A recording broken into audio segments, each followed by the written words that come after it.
Hello Cancer and welcome to your December 2021 video. Okay, so December is a powerful month. We have Venus retrograde, we have a solar eclipse, we have Jupiter changing signs, as well as Saturn Uranus square throughout the month, but hits on the 24th of December.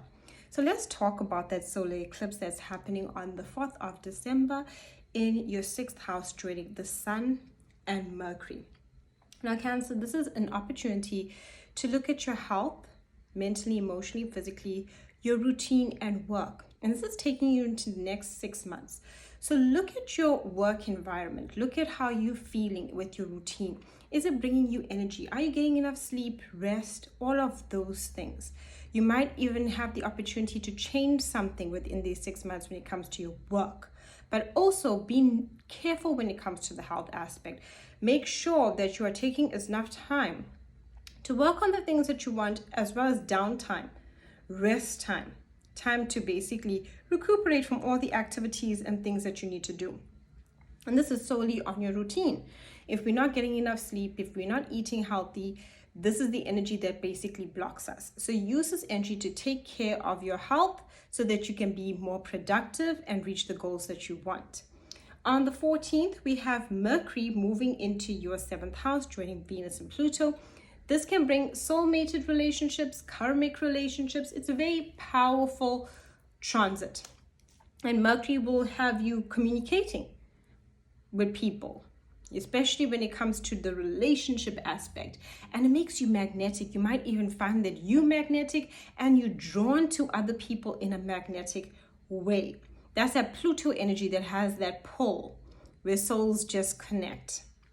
On the 14th as well, we have Mars in the 6th. So this is where you have the energy to take care of anything that you need to when it comes to your health, your mental, emotional, physical health. You have the energy to put in the energy for what you want to work towards, as well as what needs that you need to take care of, your mental, your emotional, and physical state.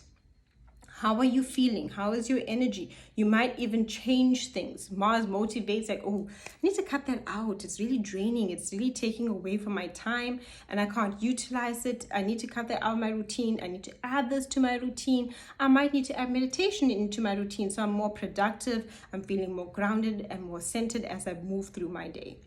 On the 19th, we have a full moon happening in your 12th house. Now, the 12th house is about past experiences. It's an emotional house. It's sensitive. It likes solitude. This is a very intuitive time, very good time for readings, astrology, energetic clearings, because here you are picking up a lot of intuition, a lot of psychic energy.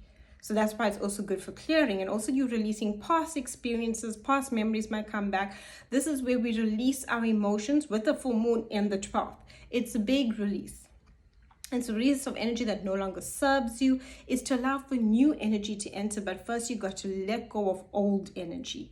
Very good to journal dreams. Dreams are very strong during that time. Meditation, centering, grounding, all those things to basically make you feel more connected to yourself by going within is very good during that full moon happening on the 19th of December. Now on the 20th, we have Venus retrograde all the way into January of 2022. Now this is very important because Venus retrograde affects love lives, like past relationship experiences. Exes might come back, as well as finances, looking at your money, looking at reevaluating expenses and things you are doing. Money when it comes to relationships too, because this Venus retrograde happens in your 7th house. So the 7th house is about partners, be it professional, business partners, people we partner up when it comes to money and so forth, as well, or even just at work, wherever we are partnering, connecting, relationships, as well as personal romantic relationships. And Venus gives us that strong personal romantic energy, as well as over our finances. So reevaluate things. Don't start any new relationships during a Venus retrograde, okay? Wait until the end of January to see how you feel, because oftentimes we can get into something during a Venus retrograde, and when the retrograde's over, we can kind of doubt the experience or doubt the situation. It might not be ideal for us. Remember, during a Venus retrograde, we are healing emotionally. We are healing from past experiences. We're gaining wisdom within ourselves about our relationships. with ourselves and other people. On the 21st, the sun moves into your 7th house, illuminating your relationships as well. And on the 29th, Jupiter joins Neptune in the 9th house. Now, this is a powerful transit for learning, a spiritual journey, travel, publication, writing, anything that you want to put out. If you've been writing something, brilliant. If you've been having a lot, like where you write a blog, where you've been putting out information, or even learning or having a new experience to change your perspective.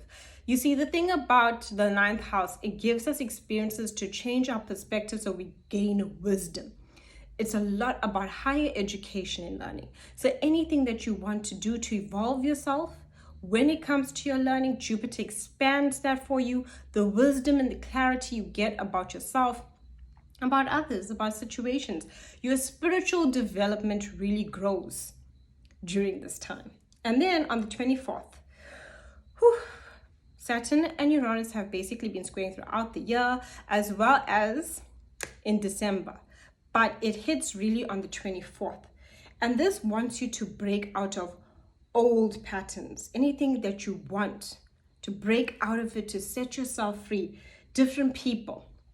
It wants you to release those fears, release the barriers, release anything that's holding you back in order to connect to new and different people that truly fulfill you. There's a lot of changes happening there, and you might feel restricted in certain relationships, in certain situations. That restriction needs to be lifted. You need to become more free, more open within your energy, and that's what that square wants for you. Okay, thank you so much for watching. Do like and subscribe. My website is linked down below if you'd like a reading, as well as a link for appreciation of these videos.